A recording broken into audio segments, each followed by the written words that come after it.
Hello Roselyne, Ben, bonjour Stéphanie, ça fait plaisir de te retrouver. ça fait plaisir de te retrouver aussi.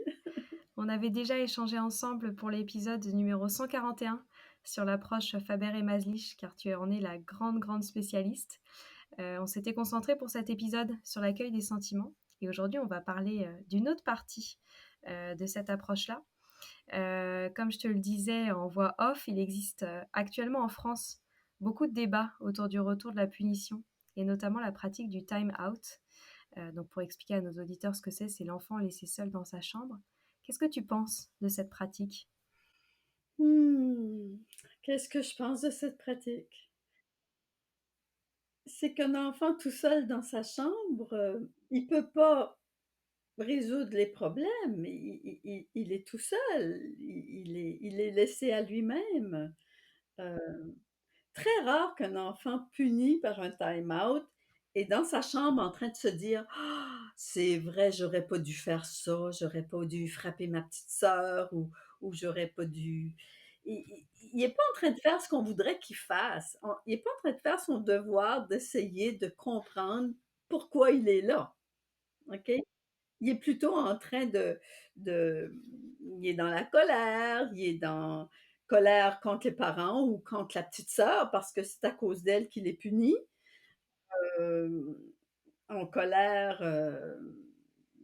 peut-être contre lui-même si on est chanceux, mais probablement pas. Il va mettre la faute sur les autres et quel mauvais parent qu'il a, elle est méchante, maman ou papa qui me fait ça. Alors, il est beaucoup plus dans l'auto, il se sent, l'auto-pitié, il sent que c'est injuste, que c'est, il n'est pas en train d'essayer de comprendre qu'est-ce qu'il aurait pu faire à la place. OK? Comment il aurait pu mieux agir. Et puis, de toute façon, il ne peut pas tout seul. Souvent même, peu importe l'âge, même un ado va avoir des sentiments comme ça d'injustice, de tous les sentiments qu'on a quand on est tout seul dans notre chambre, enfermé dans notre chambre. euh, ça va à l'encontre du but parce que ce qu'on veut, la raison pourquoi on le met dans sa chambre, c'est qu'on veut qu'il réfléchisse. OK? Mais il ne réfléchit pas à ce qu'on voudrait qu'il réfléchisse. Autrement dit, ça fonctionne pas. OK? Ça aide peut-être à donner une petite pause aux parents, euh, et puis on se donne bonne conscience parce qu'on n'est pas en train de le frapper, de l'insulter. C'est vrai, il y a des avantages quand même. OK? C'est des avantages plutôt à court terme. Les avantages à long terme, qu'on veut faire un enfant qui se responsabilise, un enfant qui s'auto-gère, OK? Aussi, très important, qui n'a pas toujours besoin de l'autorité à côté pour lui dire quoi faire et quoi pas faire. Hein? On veut ça. Alors, à long terme, toute forme de punition, ça fonctionne pas. Ça fonctionne.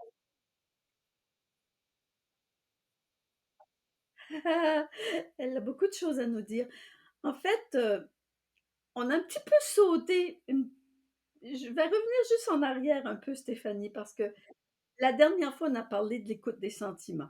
À quel point c'est important, tu vois? Et dans l'approche Faber-Maslich, mais on y va par thème. OK? Donc, c'était le premier thème, c'était le plus important. Le deuxième thème on a sauté, mais je comprends, peut-être qu'on reviendra à un autre moment, mais c'est comment faire coopérer les enfants, comment les faire collaborer. Et souvent, si on s'y prend bien à cette étape-là, on n'a même pas envie de se rendre à la punition. On n'a même pas besoin de la punition parce que on a des enfants qui collaborent. Tu comprends? Alors, c'est pas le thème d'aujourd'hui, comment faire collaborer les enfants, mais on a des habiletés, OK, qui vont nous aider à régler les problèmes dans l'œuf avant qu'il éclate. OK? Parce que quand on est rendu au thème de la punition, c'est parce que là, on a l'impression d'avoir tout essayé, y compris des façons qui sont pas efficaces de régler le problème, tu vois?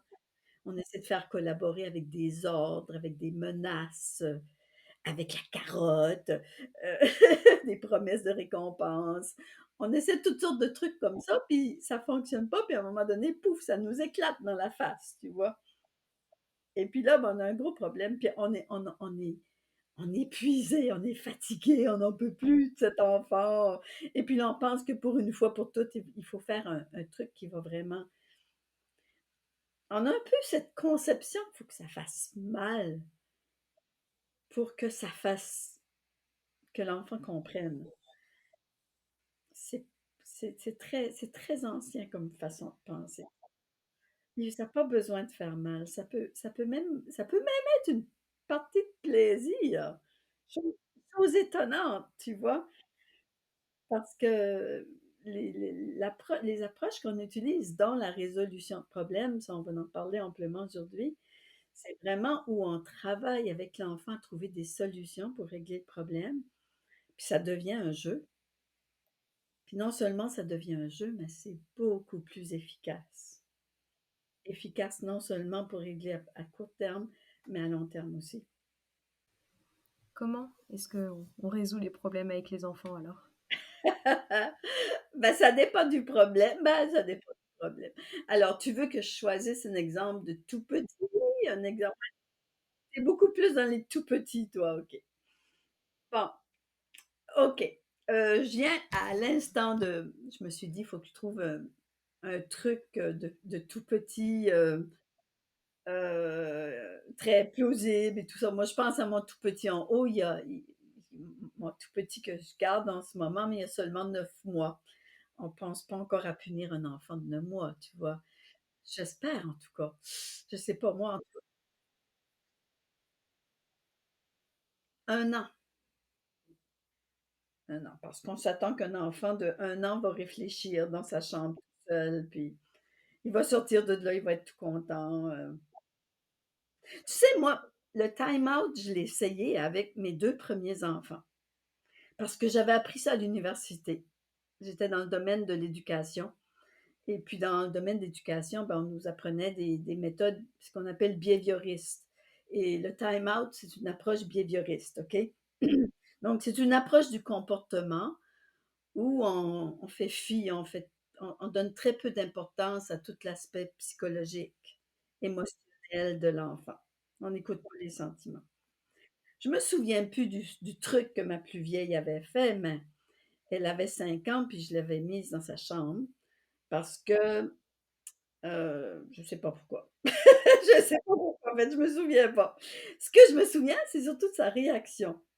Elle avait fait une grosse crise et j'avais entendu du bruit, tout ça, puis j'étais derrière la porte, puis j'écoutais, puis je me disais: «Ça fonctionne, elle est fâchée, elle ne le refera plus, bla bla bla». Quand j'ai finalement ouvert la porte pour la laisser sortir, je me souviens qu'elle avait un dessin qu'elle avait fait à la maternelle pour moi. Elle l'avait tout déchiré. Ah ouais, elle était vraie. J'ai vu à quel point elle était en colère contre moi. Le beau dessin que j'ai fait pour toi, tiens! Puis elle était mais en colère contre moi, là. Alors, on n'a pas envie de faire plaisir à quelqu'un qui nous met en colère. Alors, tu sais, c'était normal elle allait réitérer, elle allait refaire un truc pour me mettre en colère à nouveau. En tout cas, juste pour te dire que la différence entre 2 enfants, le deuxième lui puis là, j'ai arrêté de punir, je sais pas pourquoi, mais j'ai pas eu besoin. Je connaissais pas encore Faber Maslich dans ce temps-là, là. Ça, c'est mon avant Faber Maslich, c'est mes 2 premiers enfants. Le deuxième, je l'avais mis en lui aussi, je sais pas, je pense il avait peut-être fait une coupe de cheveux à mes plantes ou un truc du en tout cas, je l'avais mis dans sa chambre et puis lui, j'ai pas entendu un bruit, rien du tout. Et quand j'ai ouvert la porte puis il est sorti, il y avait un grand sourire. En fait, lui, dans sa chambre, il s'était amusé, tu sais? Il avait joué avec ses jouets, tout ça. Puis là, je me suis posé question, je me suis dit: «Pourquoi ça peut avoir un effet aussi différent sur 2 enfants?» Tu sais? En fait, ça devrait fonctionner avec tous les enfants.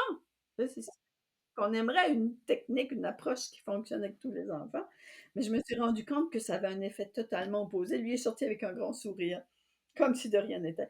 Alors je me suis dit: «Il faut vraiment que je trouve d'autres méthodes, là, ça marche pas cette affaire-là, là». Tu vois? Alors au fil du temps et surtout quand j'ai rencontré l'approche Faber-Maslich, là, j'étais rendue à ma 5e enfant. Ça a été comme une bénédiction parce que là, c'était comme: «OK, maintenant je sais quoi faire». OK? Alors ici, dans le livre Parler pour que les tout petits écoutent, là, il y a la situation d'une petite fille qui aime vraiment, vraiment bricoler, faire des bricolages. Sauf qu'elle fait ses bricolages par terre, tu vois, dans la pièce où tout le monde est. Et puis là, ben, il y a le bébé, justement, un petit bébé qui rampe, le petit quatre pattes qui arrive. Puis là, papa, il est vraiment, vraiment inquiet. C'est papa qui garde. On est la nouvelle génération. Euh, il est vraiment inquiet que bébé va mettre des petits morceaux dans sa bouche. C'est dangereux, tu vois. Alors, il essaie de s'y prendre d'avance, il essaie de demander à sa fille de ranger ses choses avant que bébé se réveille, avant qu'il sorte de la chambre et tout ça. Et puis, ça marche pas, elle n'est pas d'accord, c'est elle devient de plus en plus fâchée contre son papa, il devient de plus en plus fâché contre sa fille. Et puis là, ben, tout ce qu'il veut, c'est la punir, OK? Quand on pense qu'on a tout essayé et puis que rien fonctionne, c'est là que la colère monte. Puis souvent, c'est sous le coup de la colère qu'on veut punir, OK? On sait que la colère n'est pas une bonne conseillère. On le sait pourtant, OK? Alors, ce papa-là, il décide qu'il va plutôt faire une résolution de problème avec sa fille. OK, puis il y a toutes sortes de règles à respecter dans la résolution de problème. Par exemple, on n'essaie pas de faire une résolution de problème à chaud dans un moment de crise où on est tous les deux fâchés. OK? On programme la résolution de problème. OK? À tel moment de la journée, on va se rencontrer puis on va parler de ce problème-là. Ce cas-ci, c'est le problème des bricolages par terre de la petite fille qui range pas tout avant que bébé commence à ramper là-dedans puis tout mettre dans sa bouche, tu vois. Alors, on va en parler à un moment où bébé sera couché, on aura du temps assez, tout ça, on planifie tout ça, puis on s'assoit ensemble, OK. Première étape, puis c'est comme je l'ai mentionné dans notre premier podcast, c'est toujours écouter les sentiments, OK? Du genre, hmm, toi, t'aimes ça faire tes bricolages par terre, tu aimes, tu aimes prendre toute la place. Puis là, t'écoutes, OK? Ouais, ouais, puis plus tard, je vais devenir une artiste. Puis, OK, t'écoutes. Puis tu laisses la chance à l'enfant de tout exprimer ses sentiments par rapport à ça. OK? Et puis, alors, je vais prendre l'exemple ici parce qu'elle est bien, bien faite. OK? Donc, accueillir les sentiments. Là, ici, papa, il dit, ben, je réfléchissais à cette dispute qu'on a eue hier au sujet du rangement. Là, on fait, oh oh, on va encore se disputer. Puis là, il dit, c'est difficile de s'arrêter quand on est au beau milieu d'un projet. OK? Elle dit, ouais, peut-être que s'il y a quelque chose qui va marcher. Là, ici, là, ça va bien, là. OK? Puis ouais, elle dit, oui, j'avais presque fini en plus. Puis là, papa, il dit, tu voulais terminer ce que tu avais commencé. Oh, vas-y, ouais, je pense qu'il comprend, tu vois, là, elle veut aller plus loin, elle veut continuer à parler avec lui, là. Mais là, elle parle encore. Il faut toujours que je sois tranquille quand le bébé dort. Puis j'ai même pas la permission de faire mes bricolages quand il est réveillé. Là, elle parle de ses sentiments, c'est ça qu'elle vit, elle. Là, papa, il écoute les sentiments. Ouais, parfois la présence d'un bébé, là, c'est pas facile à supporter. Ouais, puis là, elles se sont comprises, tu vois? Ça ouvre, c'est la première étape, c'est écouter le point de vue de l'enfant, OK? Puis ça là, tu serais surprise, mais ça va marcher même avec un ado. Un ado qui arrive pas à temps, on lui a donné une heure de rentrée, il est arrivé en retard, on s'est inquiété, tout ça. C'est le même processus, peu importe l'âge. C'est ça qui est intéressant, tu vois? On fait ou un enfant de 12 ans ou peu importe l'âge. OK, c'est juste le problème qui change. Deuxième étape, on va décrire le problème, OK?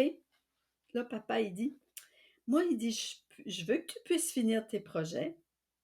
Le problème, c'est que j'ai peur que bébé s'étouffe avec des petites pièces. Il pose le problème, OK? Puis souvent, il faut que ce soit un problème très précis. Très clair, très concis. On veut pas, quand on fait une résolution de problème, on veut pas essayer d'aborder 10 problèmes à la fois. OK, on va en profiter là. On va régler le problème de dodo le soir, l'heure du coucher, on va régler le problème du matin pour être prêt pour l'école ou pour la maternelle. On pense que on va non, non, non, non, au secours. Il faut pas essayer de tout régler les problèmes en même temps. C'est vraiment important d'en prendre juste un à la fois. Alors, on reste concentré ici sur le problème, les petites pièces partout, puis les projets qui commencent puis qui sont pas terminés, puis que les dangers que c'est pour bébé, pour le petit. OK? L'étape d'après, c'est chercher des solutions ensemble. OK? Fait papa invite les idées. Nous avons besoin d'idées. Comment pouvons-nous faire pour que bébé soit en sécurité pendant que toi, tu réalises tes projets? Alors là commence l'idée d'essayer de trouver des solutions. Puis là, trouver des solutions, ça peut être loufoque au début, ça peut être des trucs vraiment c'est pour ça que je te dis que au lieu au lieu d'utiliser la punition, on peut faire des trucs vraiment plaisants. Moi, je me souviens de ma dernière qui est tombée dans la potion magique quand elle était petite. C'est-à-dire que je connaissais l'approche Faber-Maslich, et puis quand il y avait un problème, j'avais juste à dire il y a un problème. Et puis là, elle disait, oh, on pourrait faire ceci, ceci, ceci, ceci, ceci. Elle avait vraiment enregistré que un problème égale, il y a des solutions. OK? Ou si je lui disais, il faut qu'on fasse une résolution de problème là-dessus. Elle disait, oui, qu'elle savait qu'on allait régler le problème. Tu vois, qu'on allait arrêter de se prendre la tête, elle puis moi là-dessus. Tu vois? Alors, c'est pour ça que je te dis que ça devient presque un jeu. OK? Puis en plus, ça bâtit la relation de confiance entre l'adulte et l'enfant. Alors, euh, les idées loufoques, enfermer bébé dans la salle de bain. Euh, un petit peu moins loufoque, dire à bébé de ne pas s'approcher. Travailler dans la chambre avec la porte fermée. Ça, c'est une idée de papa. Tu vois, on met nos idées. Souvent, quand on fait une résolution de problème, on essaie autant que possible d'attendre que l'enfant donne des solutions. Après, on parle des nôtres. L'étape d'après, ça devrait être choisir qu'est-ce qu'on garde puis qu'est-ce qu'on garde pas. OK? Mettre bébé dans son siège sauteur. Déplacer le projet sur la table de cuisine. Hmm, OK. Donc, c'est les idées. Les enfants adorent, les petits-enfants, ils adorent aussi qu'on écrive les idées. Ça fait plus sérieux, tu vois. Alors, on est assis à la table ici. L'image, là, papa est vraiment assis à table avec la petite. Et ils sont en train d'écrire, ils font la liste, OK? Ils font la liste des idées. L'étape 4, c'est décider quelles idées vous aimez tous les deux. On appelle ça un compromis. Des fois, le compromis, c'est pas exactement ce que toi tu voudrais ou que petite voudrait ou que moi je voudrais. C'est quelque chose sur lequel on peut s'entendre tous les deux. Ça va aller. On va le faire comme ça. OK? Là, papa, il dit ils prennent les idées une à une, OK? Il dit: «Ah, si nous enfermons bébé dans la salle de bain, là, il va pleurer». Mmh. Puis là, elle rajoute: «Ben, nous pouvons lui dire de pas s'approcher». Mais il écoute jamais. Puis, en plus, moi, je veux pas travailler toute seule dans ma chambre, OK? Ça fait là, ils sont en train de dire pourquoi ils veulent pas telle ou telle idée. Ouais, nous pouvons essayer le siège sauteur. Il sera heureux d'y être, mais juste pour un moment. Elle dit: «Je vais mettre des objets par terre pour qu'il les pousse avec ses pieds». Mmh, papa trouve que c'est une bonne idée. Puis là, il revient à la dernière idée. «Ben, tu pourrais utiliser la table de cuisine. Il faudrait juste la recouvrir avec un papier journal pour la protéger». Puis là, la petite: «Oui, faisons ça». Alors, à mesure qu'ils ont regardé les idées, tu vois, enfermer bébé dans la salle de bain, ben, non, ils ont décidé que c'était pas bon. Dire à bébé de pas s'approcher, ça marchera pas. Euh, Elle toute seule dans sa chambre avec la porte fermée, ça marche pas. Elle veut pas ça. Bébé dans le siège sauteur, OK, pendant un petit temps, puis elle va lui mettre des jouets pour qu'il puisse pousser. Puis ensuite, déplacer le projet sur la table de la cuisine. OK? La cinquième étape, c'est essayer les solutions. Mettons notre liste sur le frigo pour la consulter la prochaine fois qu'on aura besoin. Oui, c'est moi qui le fais. OK? Alors, puis ça, c'est une formule qu'on peut essayer pour toutes sortes de problèmes. OK? L'ancien acteur dans la solution. La question qui me vient, et je pense que on doit certainement beaucoup te la poser, c'est, je pense qu'il y a certains parents qui trouvent qu'ils n'ont pas le temps de Oui. faire tout ça avec leurs enfants. Qu'est-ce que tu as à répondre à ça? Qu'est-ce que j'ai répondu à ça? C'est que si on prend pas le temps pour ça, le problème, il se répète. Il se répète. Il se répète. Alors, on perd beaucoup en de salive, beaucoup de disputes, et de mauvais sentiments entre nous et nos enfants. Que très, très souvent, moi, les résolutions de problèmes, ça fait 35 ans que j'en fais. Et puis, je me souviens pas d'avoir eu à en refaire une sur le même thème. Le sujet, le problème est réglé une fois pour toutes. Tu comprends? Donc, si on prend pas le temps pour ça, et puis je comprends que les parents d'aujourd'hui, ils sont hyper occupés, tu vois, mais on remet le problème à plus tard, et on remet le problème à plus tard, et on remet le problème à plus tard. En plus de provoquer beaucoup de sentiments négatifs entre nous et notre enfant. Bien sûr, Ça s'accumule tout ça. ouais. Et j'ai une autre question, comment tu appliques cette méthode avec des enfants qui parlent pas encore très bien? Tu écoutes seulement, dans le sens que tu écoutes les sentiments. OK. Mmh. Avant, tu avais commencé à faire pipi sur le petit pot, puis tu aimais ça. Puis là, tu es revenu en arrière, tu veux plus. Je trouve que c'est bien plus pratique de faire pipi dans ta couche. Pas besoin d'arrêter de jouer. Ouais! Il y a pas besoin de parler beaucoup, il comprend beaucoup, tu sais?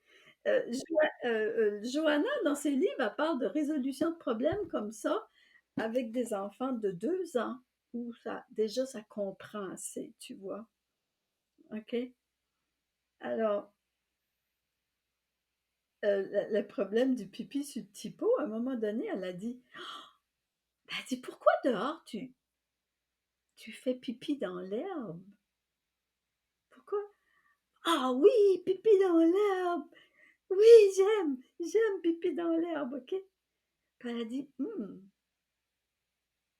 alors pipi dans l'herbe. Si on mettait de l'herbe dans ton petit pot, qu'est-ce que t'en penses?» «Oui.» Et c'est ça. elle s'est mise à aller chercher de l'herbe dehors, puis mettre dans le petit pot, puis là, il faisait pipi dans l'herbe dans la maison. Puis ça a marché. Alors, des fois, ça a l'air tellement ridicule pour la tête d'un adulte, tu vois? Ben non, ça marchera pas. Mais des tout petits, ça leur prend des trucs aussi loufoques que ça, tu vois? Alors, petit, moi je dis à partir de 2 ans, on fait de la résolution de problèmes. Qu'est-ce qu'on fait? Tu poses la question à l'enfant, tu t'écoutes ses sentiments, toi t'aimes ça, quand on ouvre la porte, sortir de l'auto, courir pour aller tout de suite dans le parc, tu vois? Moi, j'ai vraiment peur que tu te fasses frapper par un auto dans le terrain de stationnement. Qu'est-ce qu'on fait? OK? Bon, ben, une des solutions, c'est me tenir par la main, mais as-tu d'autres idées? Du moment que l'enfant a assez de langage pour exprimer des idées, tu vois, tu l'intègres dans la résolution de problèmes. Et tu serais surpris à quel point un enfant, quand on utilise ses idées à lui, comment il a envie de coopérer. Très, très fier de coopérer OK? Quand c'est lui qui a eu l'idée. OK? Et comment faire dans la phase d'accueil des sentiments, justement, quand on est dans cette résolution de problème, pour ne pas faire culpabiliser les enfants? Parce qu'on pourrait très vite dire, tu as fait ça me rend très triste, Oui. tu as fait ça, j'ai vraiment besoin d'aller réfléchir, je suis pas bien. Comment on fait pour pas les faire culpabiliser? L'étape où tu parles de tes sentiments, contrairement à notre habitude, elle est courte et précise. OK? On tombe pas dans les sermons, dans tous ces trucs-là. OK? Habituellement, on inverse un peu ces deux étapes. On n'écoute pratiquement pas les sentiments de l'enfant. Et puis là, on y va encore et encore sur nos sentiments, nous, notre colère, OK? Alors, ici, on invite les parents à inverser, à passer beaucoup plus de temps à écouter les sentiments de l'enfant, jusqu'au moment où l'enfant se sent compris, apaisé. Et ensuite, on parle de nos sentiments, mais de façon brève. J'ai un exemple juste devant moi, là. C'est Marco qui a cassé les lunettes de son ami en jouant à l'école dehors. OK? Alors là, les parents, ils sont très, très fâchés. Ils ont reçu un appel du directeur de l'école pour dire que leur fils avait cassé les lunettes d'un petit garçon à l'école. Euh, alors, on pourrait y aller avec on te l'a dit un millier de fois, quand tu joues brutalement, tu vas finir par casser quelque chose, bla bla bla bla. OK. Donc, puis là, on pourrait être c'était humiliant de recevoir un appel de l'école, de me faire dire que mon fils a cassé les lunettes d'un autre garçon. Tu vois, ça, c'est la méthode traditionnelle. On essaie de le faire, de culpabiliser. On essaie de. euh, ben, c'est un accident. Il essaie de te défendre un petit peu. J'en ai assez que tes excuses. T'es privé d'écran pendant un mois. OK? On y va. Paf! Le gros truc. OK? Puis pas d'argent de plus, d'argent de poche non plus. OK? Ça t'apprendra. L'enfant, ses réactions, c'est pas juste. Il est méchant. Je suis stupide.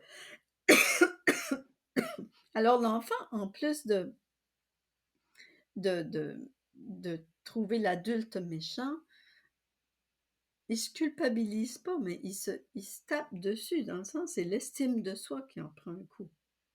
Puis si s'il y a une chose qu'on veut dans la vie, c'est on veut des enfants qui grandissent avec une bonne estime d'eux-mêmes. OK? Donc, c'est un enfant qui dit je suis stupide, je suis idiot, ou j'ai, j'ai, j'ai- j'ai mal fait, des fois c'est ce qu'on voudrait entendre, mais en même temps, ça ne favorise pas son estime de soi, là. Au contraire. Alors, c'est un des dangers avec la punition, c'est de vraiment euh, amoindrir l'estime de soi. avec la culpabilisation, comme tu dis aussi, tu Ouais. vois? OK. Et tu aurais un exemple de phrase très courte à utiliser justement quand on parle, de nos sentiments à nous en tant qu'adultes, pour justement pas les faire culpabiliser? J'ai les 2 parents ici, là, qui disent, le papa, il dit: «Nous avons reçu un appel du directeur. Il a dit que tu as cassé les lunettes de Jérémie». La maman rajoute: «Nous sommes très fâchés». Point barre, OK? Pour l'expression de nos sentiments, point barre, tout a été dit. On a décrit le problème, puis on a nommé notre sentiment, OK? L'enfant, il veut se défendre un petit peu, «J'ai pas fait exprès, j'étais juste en train de jouer». Puis souvent, tu sais, des fois, quand un enfant dit ça, on l'entend même pas. Ici, le père réplique: «Ah! Donc tu voulais vraiment pas que ça se passe comme ça». Le problème, c'est que ça coûte vraiment cher d'acheter des nouvelles lunettes. Puis là, l'enfant, il commence à sentir quelque chose à l'intérieur. Là, il dit: «Je suis vraiment désolé». OK? Fait là, on essaie de trouver des solutions. OK? Papa propose: «Ben, tu pourrais peut-être les payer avec tes économies». Maman a dit: «Ben, qu'est-ce que tu dirais de trouver une façon de gagner de l'argent?» Puis là, lui, il commence à réfléchir. «Ah! Ouais, je pourrais nettoyer des cours arrière, je pourrais promener les chiens du voisin». Là, on parle d'un enfant un petit peu plus vieux, tu vois, là. Mmh. OK, les parents de Jérémie, devraient savoir ce que tu comptes faire et apprendre apprendre que tu es désolé. Vous pouvez m'aider à lui écrire à leur écrire une lettre? OK? Alors, c'est vraiment l'enfant qui se responsabilise. Les parents, ils punissent pas, puis ils vont payer une nouvelle paire de lunettes à Jérémie, en frais d'habitude, tu vois? L'enfant l'enfant fait partie de la solution. L'enfant aide à trouver des solutions, puis, heu, moi, je me souviens dans un groupe, une maman, c'est le truc, hein, des enfants qui avaient 3 enfants qui s'étaient amusés à faire livrer des pizzas à des gens. Donc ils avaient appelé à une pizzeria, puis ils avaient fait livrer des pizzas chez les gens, OK? Et quand et j'ai il s'est passé un truc, puis que la police a été mêlée à ça même. La maman était dans notre groupe et puis elle est revenue en nous racontant l'histoire, là. La police avait été mêlée à ça. Elle est venue à la maison, puis elle a dit elle a fait un gros serment, c'est du vol et blabla. Tu sais, c'est un fils qui avait à peu près 12 ans, là, un peu comme celui et puis, après que la police est partie, il s'est carapaté, lui, il s'est en allé dans sa chambre, tu vois? La maman était vraiment en colère, une maman monoparentale qui avait toute la charge de son fils, tu vois? Quand elle est rentrée dans sa chambre, il était dans son lit, il avait le derrière en l'air, puis il disait: «Frappe-moi!» OK? Il sentait qu'il avait vraiment fait un gros truc très, très mal, donc et la maman, ben, elle avait jamais frappé son fils, tu vois?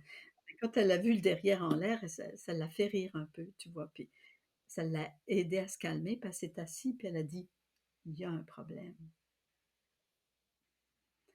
Et puis elle a même pas eu besoin de faire d'écoute des sentiments pour rien. Ils ont sauvé des étapes, il s'est mis à trouver des solutions. Puis elle dit: «Ben, je pourrais aller dans mes économies à la banque, puis je pense qu'on peut retracer les gens chez qui on en fait des appels pour envoyer les pizzas, puis je peux aller leur offrir de les rembourser». Imagine le truc, toi. Et ils l'ont fait. La maman a dit: «J'étais tellement fière de mon fils». Il est allé cogner à la porte en disant: «Je suis c'est moi le petit drôle là, qui vous a fait livrer une pizza là». OK? Puis il y a des gens qui réagissaient en disant, «Ouais, j'en voulais pas de pizza, ouais, OK, et tu recommenceras pas», puis ils prenaient l'argent. Puis il y en a d'autres qui disaient: «Waouh! Ben, en fait, on l'a mangée puis elle était bonne la pizza, tu peux garder». Mais penses-tu que cet enfant-là va reproduire ou va refaire? Et les 2 copains avec lesquels il avait fait ça, ils ont été privés de leur vélo pendant des mois, ils ont été privés de leur écran et tout ça. Imagine la différence.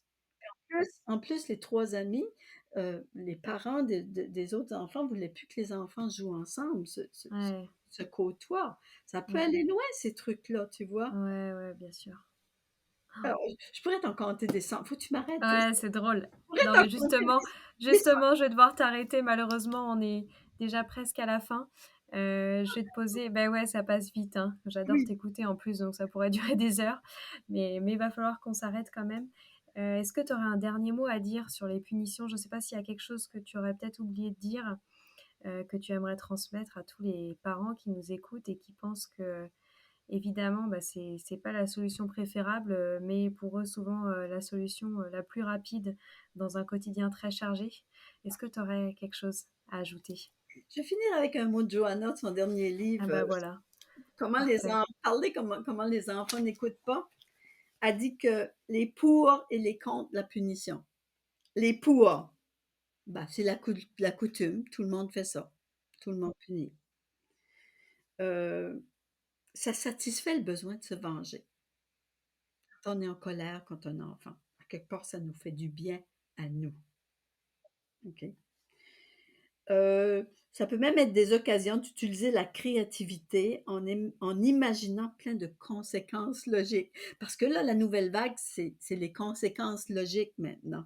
Tu sais, les conséquences logiques, la punition, c'est la même chose. On a juste trouvé un mot plus politically correct maintenant. OK. Mais les conséquences logiques, je m'excuse, c'est la même chose aussi.